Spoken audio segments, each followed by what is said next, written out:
Be ready. 5 seconds.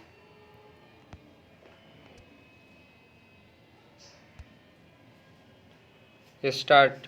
The High Court was then impressed by contents of the letter dated 21st May 2004, wherein the respondents has asked for permission to engage a private counsel.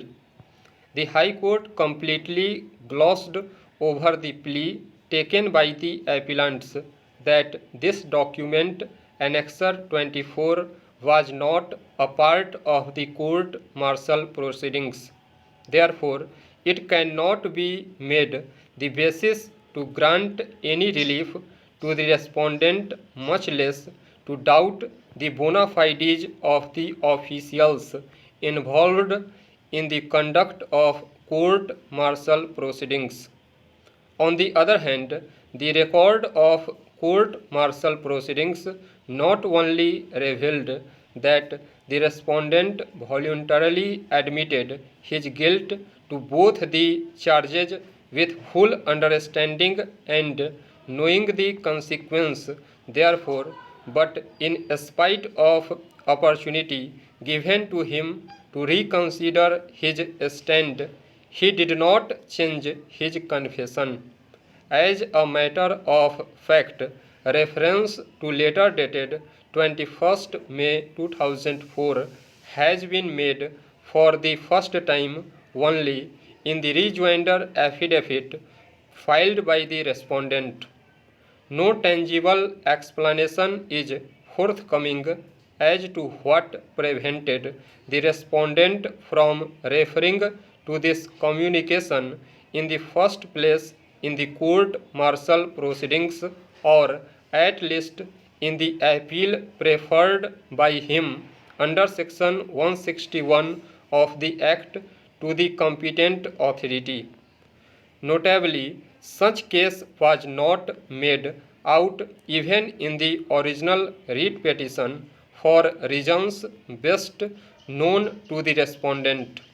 Obviously, taken that plea in the rejoinder affidavit for the first time was with a view to confuse the issue so as to resile from the voluntary confession already given in the court-martial proceedings.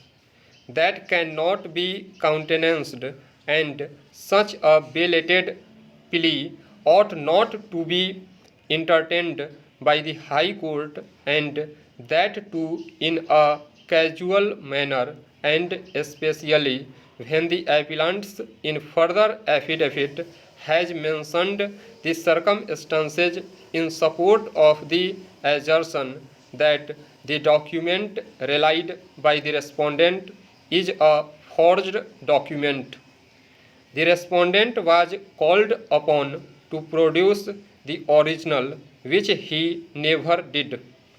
Neither the learned single judge nor the division bench analyzed the plea of the appellants in this behalf, and yet granted relief to the respondent by directing remand of the court-martial proceedings in spite of a finding that the said document was not part of the court-martial proceedings, that has resulted in awarding premium to the respondent who had approached the court with unclean hands, and to give opportunity to resile from the voluntary confession made by him, which fact was justly recorded in the court-martial proceedings by the concerned officials, whose integrity is impeccable.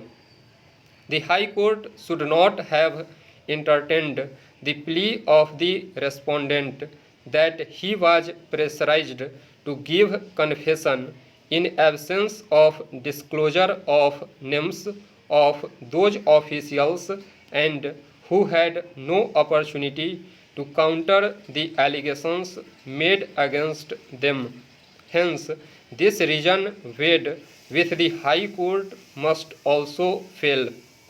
The last reason weighed with the High Court is also devoid of substance. Stop. Thank you.